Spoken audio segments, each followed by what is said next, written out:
इससे पहले पढ़ चुके थे। आज जो हम लोग पढ़ेंगे अगला टॉपिक जो बहुत इंपॉर्टेंट है वो है परिमेय संख्या। देखो यहां परिमेय संख्या, इस टॉपिक को एग्जाम के पॉइंट ऑफ व्यू से अगर मैं बात करूं तो 2 से 5 नंबर सिर्फ इस टॉपिक से आता है। एक तो आएगा कि परिमेय संख्या है या नहीं, परिमेय संख्या है या नहीं, एक यहां से आता है, ठीक है। और एक होता है परिमेय संख्या है या परिमेय संख्या अपरिमेय संख्या, ये क्वेश्चन आता है। एक इसका दशमलव प्रसार से रिलेटेड क्वेश्चन आता है और एक रिपीटिंग डेसिमल को p/q के रूप में व्यक्त करने पर आधारित क्वेश्चन आता है। टोटल ये 2 से 5 नंबर आएगा। इसको आराम से देखें, 100% आपको आना ही है, 5 नंबर आएगा, ठीक है। बहुत इंपॉर्टेंट है और छोटा सा टॉपिक है, इसको हम लोग क्लियर करेंगे अभी, ठीक है। तो पहला ये जो टॉपिक पढ़ेंगे आज हम लोग परिमेय संख्या, ठीक है। ये एग्जाम के पॉइंट ऑफ व्यू से बहुत इंपॉर्टेंट है। 9th में भी हम लोग पढ़े हैं, ठीक है, चला, और अभी भी पढ़ेंगे और एग्जाम में आना ही क्वेश्चन है इससे, ठीक है। तो देखो परिमेय संख्या कहता है वैसी संख्या जो p/q के रूप में व्यक्त हो या व्यक्त किया जा सके उसे परिमेय संख्या कहते हैं। जहां q does not equal to क्या होता है, 0। कहता है q के प्लेस पे 0 नहीं होना चाहिए। q कहां पे है, देखो हर के प्लेस पे, मतलब ये जो डिनोमिनेटर है इसके प्लेस पे कभी भी 0 नहीं होना चाहिए।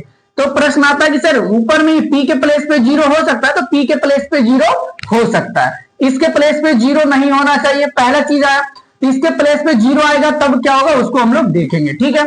तो कहता है इसके जगह पे q के जगह पे 0 नहीं होना चाहिए। तब तो तुम्हारे दिमाग में आएगा कि अच्छा ऐसा तो कोई नंबर ही नहीं है जो p/q के रूप में हो और q के जगह पे 0 नहीं लिखेंगे।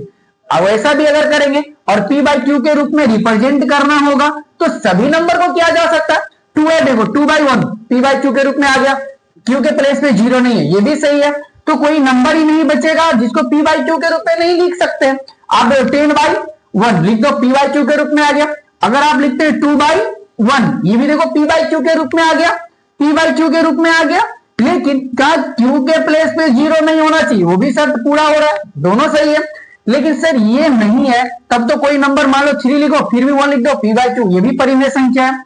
√11/1 फिर भी ये परिमेय संख्या है। तो ऐसा नहीं है, ये वाला लाइन और ये वाला जो देखते हैं ये परिमेय संख्या नहीं होता है, ठीक है।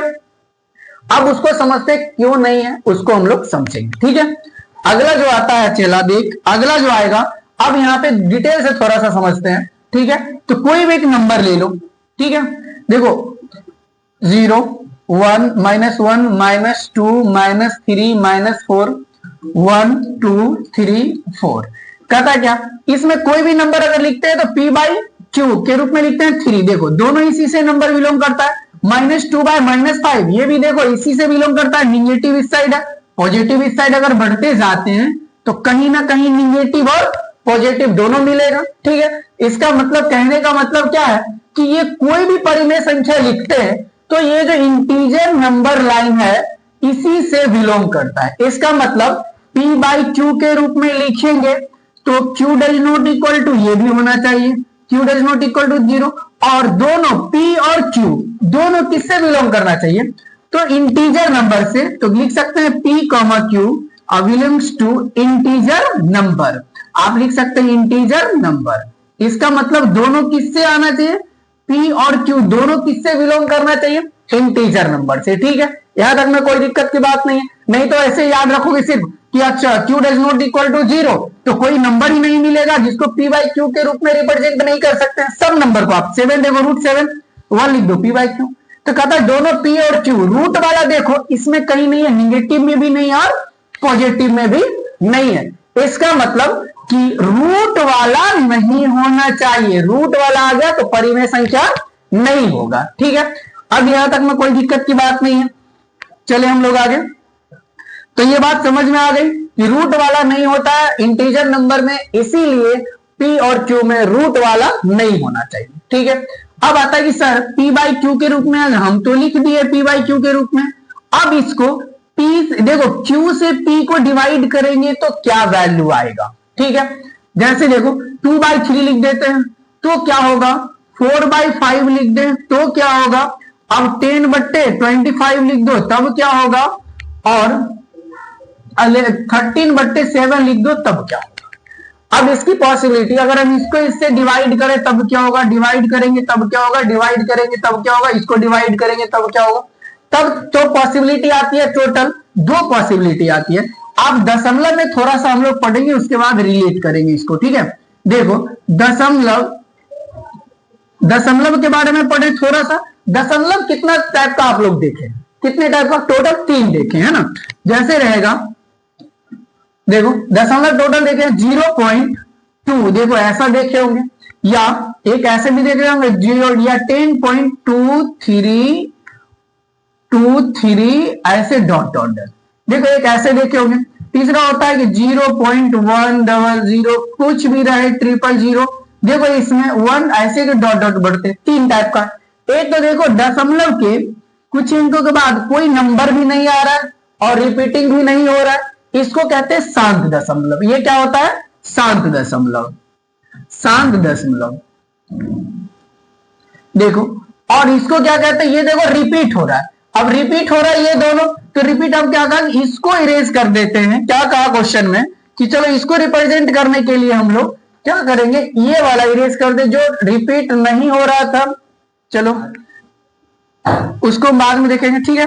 रिपीटिंग वाले को देखते हैं हम लोग पहले, ठीक है। देखो 2.3 इस पे रिपीट हो रहा है, देखो ये रिपीट हो रहा है बराबर। इसको अब रिप्रेजेंट करने के लिए क्या किया कि 2.3 लिखा, उसके ऊपर बार का साइन लगा दिया। दोनों का मीनिंग सेम है। जैसा ये देखो, इसी को क्या कहा, कितनी बार हो रहा है, ये कंटिन्यू 3 रिपीट हो रहा है, एकदम अनंत तक जा रहा है, ठीक है। इसको रिप्रेजेंट करने के लिए कहा कि भाई एक काम करते हैं, जो रिपीट हो रहा है उसके वही संख्या लिखो नंबर, और उसके ऊपर बार का साइन लगा देते हैं, ठीक है। इसका मतलब ये हो गया क्या, आवर्ती दशमलव या आवर्त दशमलव, ठीक है, आवर्ती दशमलव, ठीक है।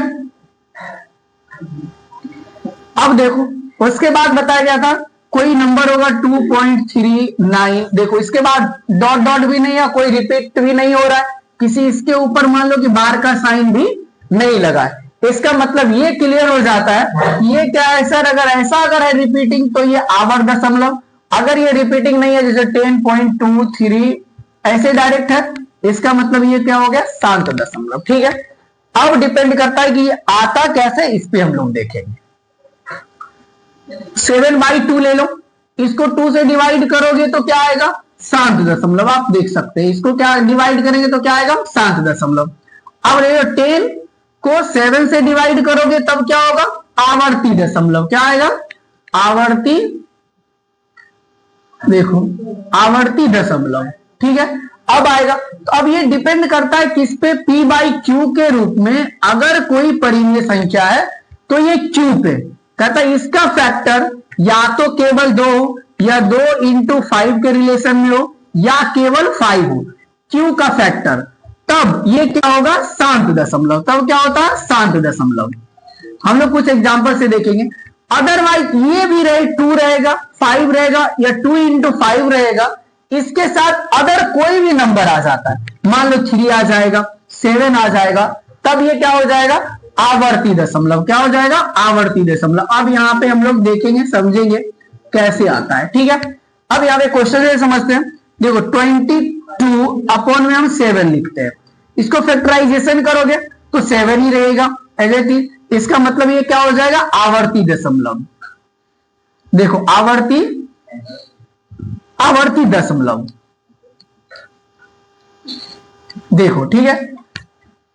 अब अगर ऐसा नंबर हो, देखो 15 में ले लो 4, देखो इसको अगर डिवाइड करेंगे तब आएगा 7 दशमलव। इसको हर को फैक्टराइजेशन करो, 15 में 4 को कैसे लिखोगे, 2 × 2, देखो केवल 2 है ना, इसका मतलब 15 में क्या, 2 का स्क्वायर, इसका मतलब क्या हो जाएगा, यह शांत दशमलव। ये क्या हो जाएगा, शांत दशमलव, ठीक है। अब यहां पे देखो कोई नंबर ले लो 31/15, देखो अब ये 31 है, अपॉन में क्या 15 को फैक्टराइजेशन करोगे 3 × 5, देखो 3 है, देखो 2 कहता है कि अब ये शांत हो सकता है, लेकिन 3 आगे कह दिया ऐसा होने नहीं देंगे। इसका मतलब अगर हम डिवाइड करेंगे तो आवर्ती दशमलव क्या आएगा, आवर्ती दशमलव आएगा, ठीक है। ऐसा एक क्वेश्चन जरूर आपसे पूछा जाता है, ठीक। अब यहां तक में कोई दिक्कत की बात नहीं होगी। अब अगला जो आएगा क्वेश्चन, अब यहां तक में जैसे क्वेश्चन पूछेगा वैसे आप लोग बना सकते हैं। नेक्स्ट जो का है चला